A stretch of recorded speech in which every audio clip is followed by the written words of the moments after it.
ద్వితీయోపదేశకాండము 9వ అధ్యాయము. ఇజ్రాయేలు వినుము, నీకంటే గొప్ప బలము గల జనములను, ఆకాశమంటు ప్రాకారములు గల గొప్ప పట్టణములను స్వాధీనపరచుకొనుటకై నేడు నీవు యోర్దానును దాటబోవుచున్నావు. ఆ ప్రజలు గొప్పవారు, ఉన్నత దేహులు. వారు నీవు ఎరిగిన అనాకీయుల వంశస్థులు. అనాకీయుల ఎదుట ఎవరు నిలువగలరు అనుమాట నీవు వింటివి కదా. కాబట్టి నీ దేవుడైన యెహోవా తానే దహించు అగ్నివలె నీ ముందర దాటిపోవుచున్నాడని నేడు నీవు తెలుసుకొనుము. ఆయన వారిని నశింపచేసి నీ ఎదుట వారిని కూలద్రోయును.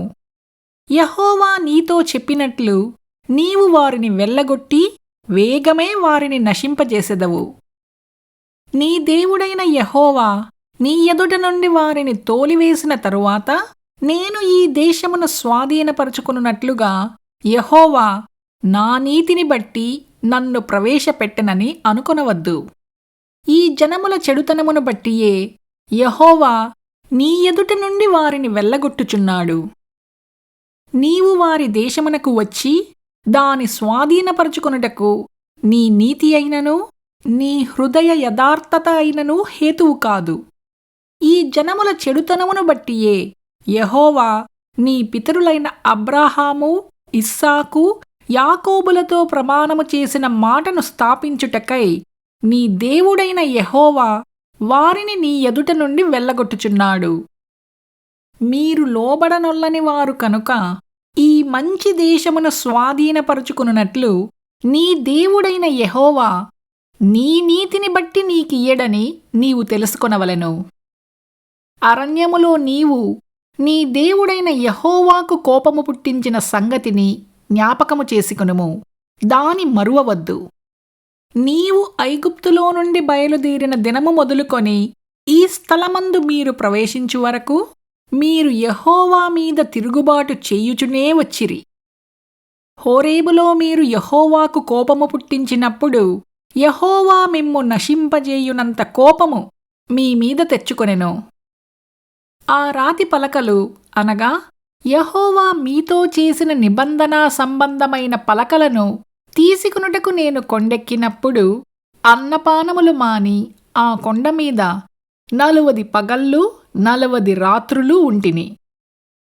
అప్పుడు దేవుని వ్రేలితో వ్రాయబడిన 2 రాతి పలకలను యెహోవా నాకప్పగించెను. మీరు కూడివచ్చిన దినమున ఆ కొండమీద అగ్ని మధ్య నుండి యెహోవా మీతో పలికిన వాక్యములన్నీయూ వాటి మీద ఉండెను. ఆ 40 పగళ్ళు 40 రాత్రులు గడిచినప్పుడు యెహోవా నిబంధనా సంబంధమైన పలకలైన ఆ 2 రాతి పలకలను నాకప్పగించి, నీవు లేచి ఇక్కడ నుండి త్వరగా దిగుము. నీవు ఐగుప్తులో నుండి రప్పించిన నీ జనము చెడిపోయి నేను వారికాజ్ఞాపించిన త్రోవలో నుండి త్వరగా తొలిగి తమకు పోతబొమ్మను చేసిరని నాతో చెప్పెను. మరియు యెహోవా, నేను ఈ ప్రజలను చూచితిని. ఇదిగో వారు లోబడనొల్లని ప్రజలు. నాకు అడ్డము రాకుము. నేను వారిని నశింపజేసి వారి నామమును ఆకాశము క్రింద ఉండకుండా తుడుపు పెట్టి నిన్ను వారికంటే బలముగల బహుజనముగా చేసదనని నాతో చెప్పగా నేను తిరిగి ఆ కొండ దిగి వచ్చితిని. కొండ అగ్నిచేత కాలుచుండెను. ఆ 2 నిబంధనా పలకలు నా 2 చేతులలో ఉండెను. నేను చూచినప్పుడు మీరు మీ దేవుడైన యెహోవా దృష్టికి పాపము చేసియుంటిరి. పోతదూడను చేయించుకొని యెహోవా మీకాజ్ఞాపించిన త్రోవ నుండి త్వరగా తొలగిపోయియుంటిరి. అప్పుడు నేను ఆ 2 పలకలను పట్టుకొని నా 2 చేతులలో నుండి మీ కన్నుల ఎదుట వాటిని క్రింద పడవేసి పగులగొట్టి, మీరు యెహోవా దృష్టికి ఆ చెడు నడత నడిచి చేసిన మీ సమస్త పాపముల వలన ఆయనకు కోపము పుట్టింపగా చూచి మునుపటి వలె అన్నపానములు మాని 40 పగళ్ళు 40 రాత్రులు నేను యెహోవా సన్నిధిని సాగిలపడితిని. ఏలయనగా మిమ్ము నశింపజేయవలనని కోపపడిన యెహోవా కోపోద్రేకమును చూచి భయపడితిని.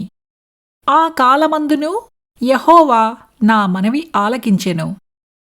మరియు యెహోవా అహరోనును నశింపచేయుటకు అతని మీద బహుగా కోపపడగా నేను అహరోనుకై అప్పుడే బ్రతిమాలుకొంటిని.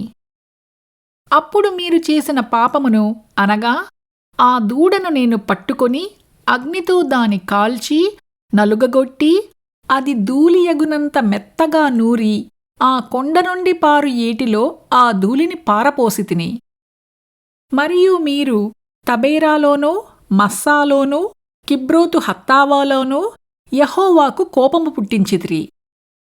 యెహోవా మీరు వెళ్ళి నేను మీకిచ్చు దేశమును స్వాధీనపరచుకొనుడని చెప్పి కాదేషు బర్నియాలో నుండి మిమ్ము పంపినప్పుడు మీరు మీ దేవుడైన యెహోవాను నమ్ముకొనక ఆయన నోటి మాటకు తిరగబడితిరి. ఆయన మాటను వినలేదు. నేను మిమ్మును ఎరిగిన దినము మొదలుకొని మీరు యెహోవా మీద తిరుగుబాటు చేయుచున్నారు. కాగా నేను మునుపు సాగిలపడినట్లు యెహోవా సన్నిధిని 40 పగళ్ళు 40 రాత్రులు సాగిలపడితిని. యెహోవా మిమ్మును నశింపజేసెదననగా నేను యెహోవాను ప్రార్థించుచు ఈలాగు చెప్పితిని. ప్రభువా యెహోవా, నీవు నీ మహిమ వలన విమోచించి బాహుబలము వలన ఐగుప్తులో నుండి రప్పించిన నీ స్వాస్థ్యమైన జనమును నశింపజేయకుము. నీ సేవకులైన అబ్రాహాము, ఇస్సాకు, యాకోబులను జ్ఞాపకము చేసుకొనుము. ఈ ప్రజల కాఠిన్యమునైనను వారి చెడుతనమునైనను వారి పాపమునైనను చూడకుము. ఏలయనగా నీవు ఏ దేశములో నుండి మమ్ము రప్పించితివో ఆ దేశస్థులు యెహోవా తాను వారితో చెప్పిన దేశములోనికి వారిని చేర్చలేకపోవుట వలనను వారిని ద్వేషించుట వలనను అరణ్యములో వారిని చంపుటకు వారిని రప్పించినని చెప్పుకుందురేమో. నీవు నీ అధిక బలము చేతను నీవు చాపిన నీ బాహువు చేతను రప్పించిన నీ స్వాస్థ్యమును నీ ప్రజలును వీరే.